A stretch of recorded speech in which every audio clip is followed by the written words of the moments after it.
नमस्कार विद्यार्थी मित्रांनो आणि माझ्या सगळ्यात जागरूक नागरिकांनो. आज आपण माहिती अधिकाराच्या एका अशा जबरदस्त नियमाबद्दल बोलणार आहोत जो खरं तर तुमच्यासाठी एक गेम चेंजर ठरू शकतो. आणि तो नियम आहे वेळेचा. चला मग सुरू करूया. अच्छा, आता जरा कल्पना करा की तुम्ही तुमचा आरटीआय अर्ज दाखल केलाय, पण त्यानंतर काय? म्हणजे तुमच्या अर्जाचं पुढे होतं तरी काय? तुम्हाला काय वाटतं की तो अर्ज कुठल्या तरी फाईलमध्ये पडून राहतो? नाही, अजिबात नाही. खरं तर ज्या क्षणी तुमचा अर्ज दाखल होतो ना, त्याच क्षणापासून एक घड्याळ टिकटिक करायला लागतं. आणि बघा, कायदा याबाबत एकदम स्पष्ट आहे. तुमचा अर्ज एकदा का जनमाहिती अधिकाऱ्यापर्यंत पोहोचला की त्यांच्यावर एक कायदेशीर बंधन येतं, एक वेळेची मर्यादा, जी ते कोणत्याही परिस्थितीत ओलांडू शकत नाहीत. आणि हीच वेळ, हीच टाइम लिमिट तुमच्या अधिकाराची खरी ताकद आहे. बरं, मग किती वेळ असतो त्यांच्याकडे? तर एका सामान्य परिस्थितीत त्या अधिकाऱ्याला उत्तर देण्यासाठी कायद्याने पूर्ण 30 दिवसांची मुदत दिलेली आहे. हो, पूर्ण 30 दिवस.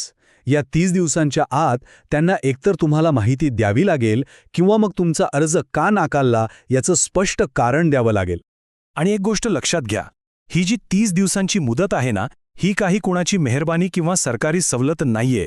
माहिती अधिकार कायद्याच्या कलम 7(1) मध्ये हे स्पष्टपणे लिहिलेलं आहे. म्हणजे ही कायद्याने दिलेली एक पक्की हमी आहे, त्या अधिकाऱ्यांवर असलेले हे एक कायदेशीर बंधनच आहे. पण एक मिनिट थांबा, जरा विचार करा, प्रत्येक केस, प्रत्येक प्रकरण 30 दिवस थांबू शकतं का? नाही ना. काही प्रकरणं इतकी गंभीर असतात की तिथे प्रत्येक तास, प्रत्येक मिनिट महत्त्वाचा असतो, बरोबर? मग अशाच तातडीच्या परिस्थितीसाठी कायद्याने एक फास्ट ट्रॅक नियम बनवलाय. आणि इथे वेळेची शर्यत खूपच वेगवान होते. 30 दिवस नाही, 10 दिवस पण नाही, फक्त आणि फक्त 48 तास. हो, तुम्ही अगदी बरोबर ऐकलंय. काही विशेष, काही अत्यंत महत्त्वाच्या प्रकरणांमध्ये अधिकाऱ्याला माहिती देण्यासाठी फक्त 2 दिवसांची, म्हणजे अवघ्या 48 तासांची मुदत मिळते. पण आता प्रश्न येतो की ही विशेष प्रकरणं म्हणजे नक्की काय? तर बघा, कायदा असं म्हणतो की जेव्हा माहितीचा संबंध थेट एखाद्याच्या जीवन किंवा स्वातंत्र्याशी येतो तेव्हाच हा 48 तासांचा नियम लागू होतो. आता सोप्या भाषेत सांगायचं झालं तर समजा तुम्ही मागितलेली माहिती मिळाल्यामुळे एखाद्याचा जीव वाचू शकतो किंवा कुणाची तरी चुकीच्या अटकेतून सुटका होऊ शकते. अशाच गंभीर परिस्थितीत ही तरतूद वापरता येते. ओके, तर आता आपल्याला नियम तर समजले. नॉर्मल केससाठी 30 दिवस आणि इमर्जन्सीसाठी 48 तास. पण खरा प्रश्न तर पुढे आहे. काय होतं जेव्हा अधिकारी हे नियम पाळत नाहीत?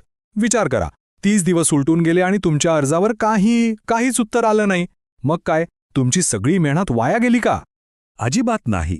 उलट इथूनच तर कायद्याची खरी जादू सुरू होते. कायद्याचं कलम 7(2) असं म्हणतं की जर अधिकारी वेळेत उत्तर देत नसेल तर असं मानलं जातं की त्यांनी तुमचा अर्ज अधिकृतरित्या नाकारला आहे. यालाच कायद्याच्या भाषेत गृहीत नकार किंवा डीम्ड रिफ्युजल म्हणतात. म्हणजे काय, तर त्या अधिकाऱ्याचं मौन, त्यांचं शांत बसणं हेच त्यांचं उत्तर मानलं जातं. आणि ते उत्तर असतं नाही. पण थांबा, नकार हा शब्द ऐकून निराश व्हायचं अजिबात कारण नाही. कारण हा काही साधासुद्धा नकार नाहीये.